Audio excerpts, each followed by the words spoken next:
Hi everybody, my name is Michelle Carre and welcome to Your Delicious Life, where each week we take a look at life from a different perspective and we either learn something new or we get reminded of something that we already knew. Now this week's episode is called Your Space Supports Your Success. Now you might be thinking this is going to be about messy spaces and cleaning things up, but it's not. It's about creating spaces that inspire you or spaces that allow you to have routines that all move you toward your definition of success. So you might be someone who does better with more clutter or chaos. Maybe that gets your creative juices flowing and ideas happening for you, and it makes you happy to see those things. And maybe you're someone who is more of a minimalist and just likes what they need right now in front of them and nothing else to distract them. So this isn't a narrative about which one's right or wrong. It's about making sure the space that you have supports your definition of success. Let's talk about your workspace. So if you have an office space that you use, you might have pictures of your family or your partner because they're the ones that inspire you to do the work that you do, and that's who you're working hard for. And maybe having those pictures is what encourages you throughout the day. Now, you may be someone who doesn't like to have family photos at the office because for you, work is work and you're there to do it and then you go home and you don't like to cross the two. Either way works, it's just figuring out what works for you. Now, I recently I think it was a magazine article or something on TV, and it was Danielle Steele's office, and she had this crazy cool desk that was actually made to look like 3 of her top-selling book covers as if they were stacked sideways. And then she had all this cool stuff on her wall and on her desk, and she actually said that the little trinkets that her kids had made that normally sit next to her computer are amazing and she loves them. But when she goes to write, she actually has to move them out of the way because it distracts her. So you can have a ton of things in your space if that's what helps you. But if you have to edit down to get work done that really needs your attention, you can also do that too. It's also important to consider where you're spending time and where you're doing the work. So, for example, if you are someone who is more creative, you might need to feel a bit more comfortable.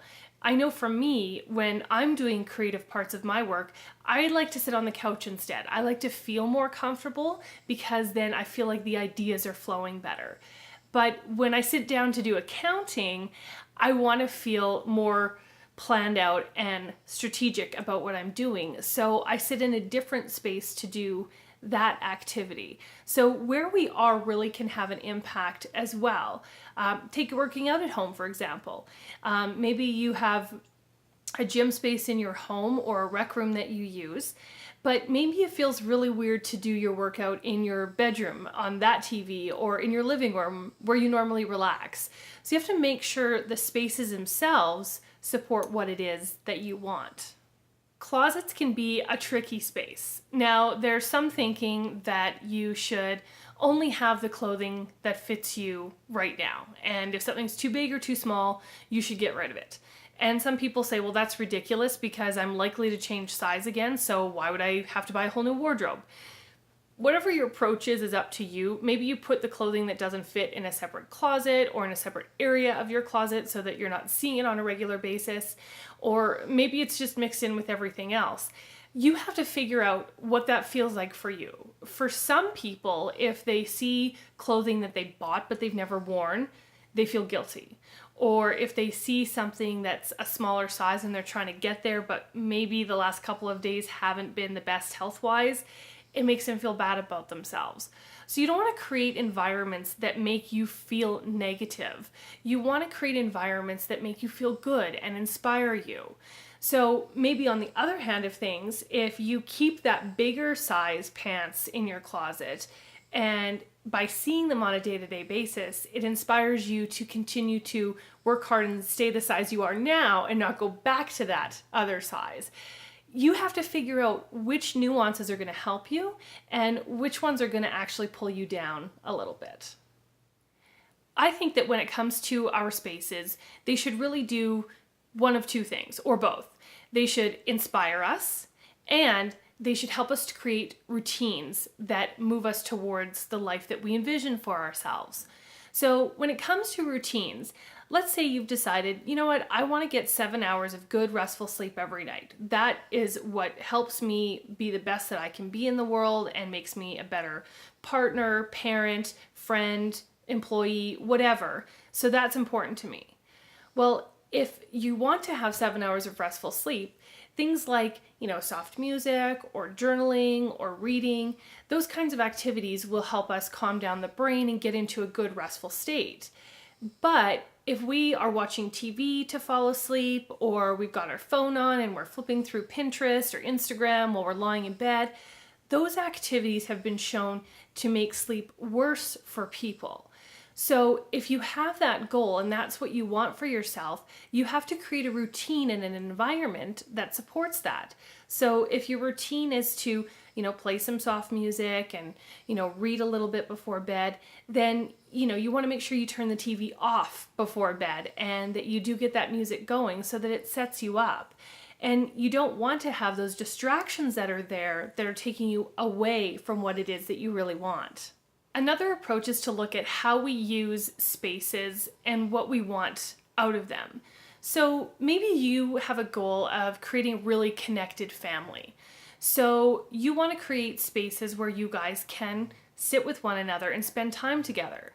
Well, if you have a home and maybe you have a bonus room or a rec room and you have TVs in those rooms as well as, say, you're on your main floor, maybe that's separating the family because one person goes up to watch a television show, someone goes downstairs to play a video game, and then no one's really sitting in the living room. So a way to help manipulate your environment so that they're supporting your goals is to create the spaces that you want. So take out the TV from the bonus room, or take the gaming system out of the family room downstairs, or have a rule that we don't do it after 6 p.m. or whatever the time is for you. And that will force people to come into an environment which will then serve your definition of success. So maybe at first everyone's sitting in the same room, but you've got someone on the iPad wearing headphones, someone's watching TV, someone's reading a book, and maybe there's not a whole lot of connection, but just being in the room makes a big difference versus being spread out all over the house. So find ways to make your environments work for you. I really believe that creating the right environment is a huge part of living the life you envision. It's so important that when we do the Create Your Delicious Life workshop, it's actually one of the first things that we do. I give my participants a list of all the different spaces that they likely spend time in their home or in their car or at work, and I get them to go through it and really evaluate how are things going in those spaces. Do they support what it is you want out of life? Or do we need to do some work so that they are supporting what you want in your life? So it's really important that we kind of start things out that way and we get clear about the spaces that we're using, how we need them to support us. And then when we go to set our goals and create action plans, we already know that we have the spaces that will support that for us. So if you think this workshop might be helpful for you, please join us. It's on November 4th. It's right here in Airdrie at Embrace Bridal Studios, and we're going to go from 9 to 3 November 4th. You can buy tickets on the website and reserve your seat there, but it's going to be a great day where we really start from the top with a vision for what it is you want out of your life and work down to the actual steps that you need to take to make it happen. And it's not about quick fixes or overnight success. It's about creating a plan that moves you in the right direction. Because, you've heard it a million times. Life isn't about the destination. It's about the journey. So we want to make it an amazing journey for you. So please consider joining us. I'd love to have you there. And I can't wait to see you guys next week for the next edition of Your Delicious Life.